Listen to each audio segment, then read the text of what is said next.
I want to encourage you to do what you can with what you got and not to compare what you have with someone else.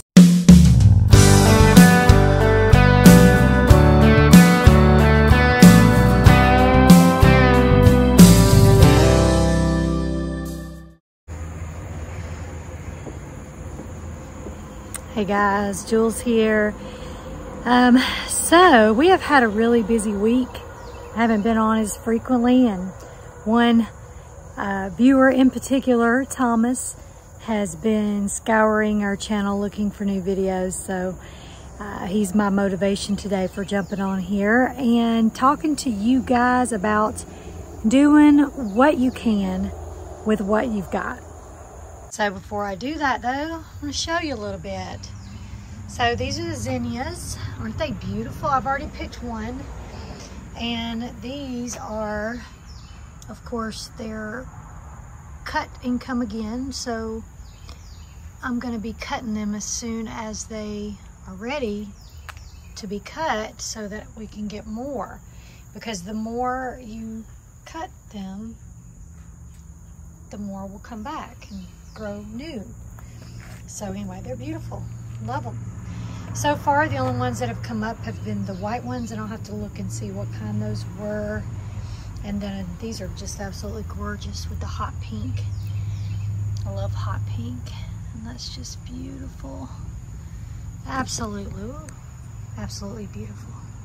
Some of them fell down a little bit, but that's okay. We've had some hard rains. So hoping it'll rain again this evening, and then I think it's supposed to rain tomorrow some too. So I thought I'd just position my camera to where you could see the beautiful zinnias in the background. But I wanted to just talk about something that's on my heart today as far as not just gardening, not just homesteading, whatever it is that, whatever season of life you're in, doing what you can with what you got. So, you know, sometimes it's easy, so easy to get into the comparison game and to compare, well, I don't have this, and to look over at, you know, your friends, your family, your neighbors, whoever, people on YouTube, whoever, and just think, well, if only, or if only when, or when I do this, then I'll be happier, then I will grow food, or then I will live my dream, or do whatever it is that's in your heart to do. But you know, you're not promised tomorrow. We're not promised that we'll even have tomorrow. So I am leaning into the things that are in front of me, and I'm gonna just go ahead and do what I can do, even though I may not be where I want to be. There's some longings of my heart that I would love to see come to pass. But even though I don't see them, I'm going to press in and do the things that I can do, the things that are in my hand to do. So we may not have a lot of acreage or, you know, a lot of space for gardens. And, you know, I still do really miss traveling full time, and so we may not even be in that season right now, but I'm gonna do what I can with what's in my hand. I just want this to kind of encourage you this week, that not to look at the lack, not to look at what you're missing or what you don't have, but to just be thankful for the right now and for what the Lord has blessed you with today, because we're not even promised tomorrow, and we can be good stewards of the little. He says not to despise the small beginnings. And so even if you only have a little bit of land, or even if you only have a patio, you can grow food, you can do the things, whatever it is. Even if you only have a little bit, do the best you can with the little bit you've got, and you will grow and you will be blessed with more. So that's a biblical principle. All throughout the scriptures, it's all about being a good steward of even just the small things, even the little bit that you have right now. So as I look out at. That's a big thing there. But I'm just going to show you what all's going on right now in the garden. My little beginning, my little bit that I have. So look at this. Isn't this so awesome? It's in about a 20-gallon container, grow bag. And it is definitely crawling and grabbing hold of the grass all around. And so far, even though this one does not have any watermelons on it yet, this is my best growing vine for watermelons. This is the best growing one. And that one's still stunted a little bit, but it has some new growth. I don't know if they'll come to anything. It does have some spotting on the leaves there, but we'll see. If it doesn't do something, you know, fairly soon, we might replace it, or we could just let it go. And maybe it'll be like succession growing with these squashes, because I'm going to show you my other squash that was planted at the same time. So look at those. That's 3 squash plants right there. Now remember, that's where the cardboard was. Those are stunted. They're not doing good at all. They have spots on the leaves, turning yellow. It's terrible. But look, that's like a jungle in there, and we've got babies in there. So we've got a few babies in there getting ready for us to have squash. But isn't that crazy? So maybe it'll be like succession planting. Now these, I may just need to rip those out and take the cardboard out and get ready to put something else in there for the fall. That's what I might do. And then those are kind of stunted. They're doing okay. They're not as healthy as the zinnias over there in my raised bed, but you know, it's all an experiment. That's the okra. I never did take any out, so I got 2 plants growing here. Hope I'm okay with it. So I'm gonna show you guys what's going on over here. So look at the marigolds. These are obviously not the small, low to the ground marigolds. These are, I can't remember what kind, but I think they're like giant African ones or something. So they are big. And I wasn't thinking about that when I planted them there. I was, for some reason, thinking marigolds, you know, close to the ground. Those are the kinds I planted before.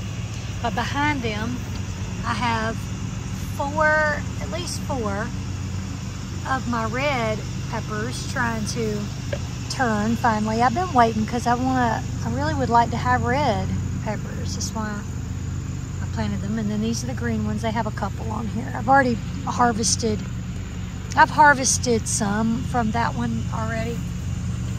And then these are the other zinnias. And this one's different because so far all I've had come up is the hot pink and the white. Look at there. There's a bug crawling on there trying to eat the zinnia. Isn't that beautiful though? That is just gorgeous. Gorgeous. And something's ate the leaves off, the petals off of that one. But I want to show you this right here. The other side. And boom. Isn't that beautiful? I love it. It's so pretty. I'll have to look up what variety this is of sunflowers, but it's very nice.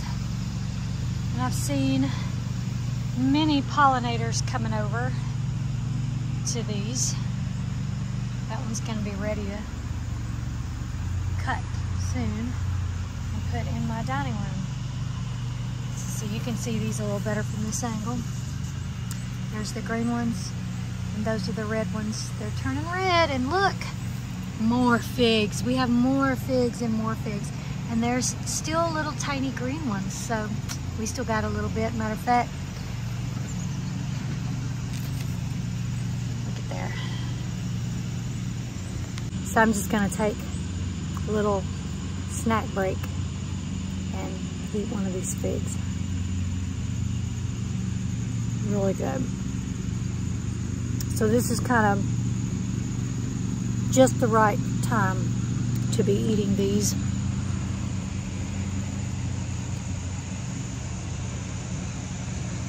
And this one over here is not doing too bad at all.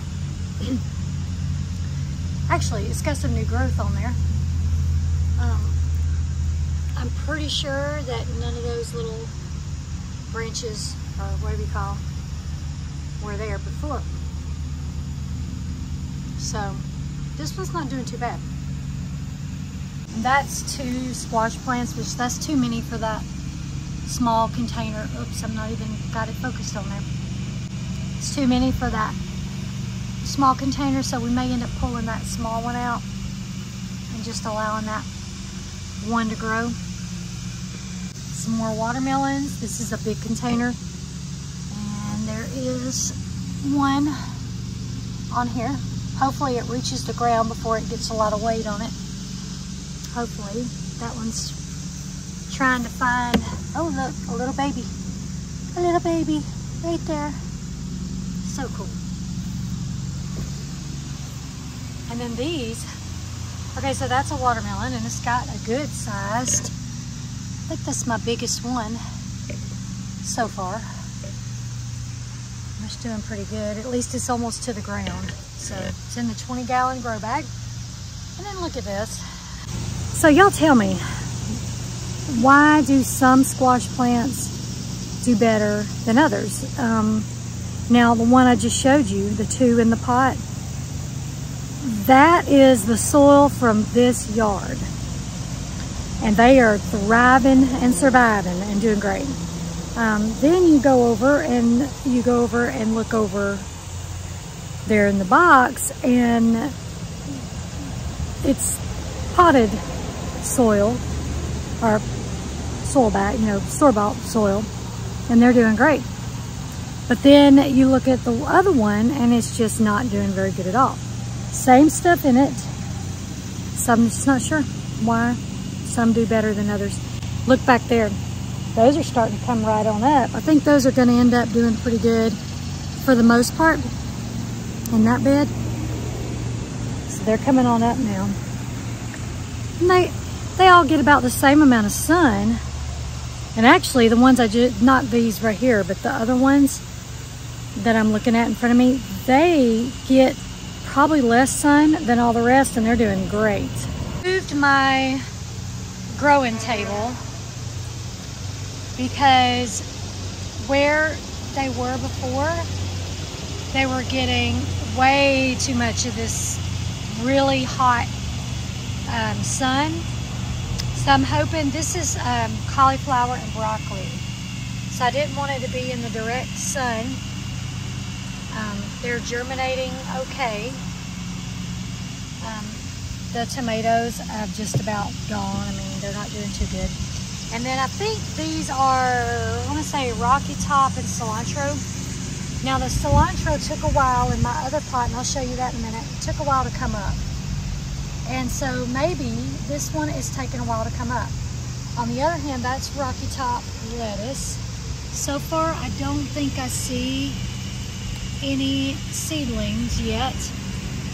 I had 2 of those Rocky Top lettuces, but one of my grandkids knocked it over. So we'll probably have lettuce randomly growing in the grass over there. That's okay, I guess. You just do the best you can with what you got. So I'm going to take you guys with me to check for eggs really quick. Have to step over these sunflowers. I'll show them to you in a minute. So yesterday we got 3 eggs for the first time. So we've been getting the 2 small eggs. And then yesterday we got a huge egg with blood all over it. So I'm pretty sure it's one of the girls' first eggs. And I used it to make mayonnaise. And it was a double yolk. So I'm finding it's the theme that their first egg seems to be a double yolk. Maybe because it has something to do with building up or something like that. But let's check. So I'm going to check. They all get very curious, especially Kenny. Oh, look. See, we can't. I'm going to wait. Some people just go ahead and grab them under her, but I'm not going to do that. I want to encourage the hens to lay in that nest. So therefore, I'm trying not to disturb them too much. So they'll go ahead and keep laying there and not try to go find privacy somewhere else. So I guess we'll check for eggs in a little bit. They usually have, there's a couple of girls that are laying early, and then there's one girl that seems to want to lay a little bit later. So far we've only gotten 3 eggs at the most in one day. So, but yeah, I'm gonna show you real quick the sunflowers that we planted. Right here at the coop, remember I planted these. They're doing pretty good. I mean, they do get some good afternoon sun. All of these sunflowers, a couple of them did die. So I think the grandkids stepped on that one. And I'm not sure about that one. It just didn't make it. It's not making it, I don't think. But these, they're growing, doing good. And I got 2 over here. Let's see. Right next to the coop. I got 2. They're doing good. We pretty much figured that this was an absolute experiment. So Johnny's watermelons are not doing great. They're not dead. Well, there's one of them dead. I'll show you in a minute. But they just don't get enough sun right here to really flourish and grow very much. That one died, so there was one on that hill and it died. Guess that was the hill to die on. So that's really about all that I can show you today. I've got some things in the works that I'm going to be working on for the fall garden, but we have yet to do that. And I'm going to check for eggs in a little bit. I actually got to go fill up their water. They have 2 waterers in there, so we have the one that hangs and they go up under it and they hit the little things, the little, I don't know what you call those things, but the little spigots, they hit them and water drips out. They don't like that one too much, but it's there if they need it. And it looks like the waterer they like, which is just plain old chicken water, is tipped over. And so they're trying to tell me they need some more water. So I'm gonna go fill that up for them, and then I'm gonna go eat lunch. So just, no matter where you are in this thing called life, I wanna encourage you to do what you can with what you got, and not to compare what you have with someone else, because God has you where you are for a reason, for the season. So just enjoy the little or the abundance, whatever it might be. Just want to encourage you to do the best you have, the best you can with what you got right in your hand, right in your hand. Okay? So if you're still breathing, there's still hope. We will see you on the next one. Oh yeah, one other thing. That's a dying tomato, suckers. But look at the cilantro. Told you guys I'd show you. Doing great. Right up here on the porch, away from the direct heat and sunlight. It's thriving right there.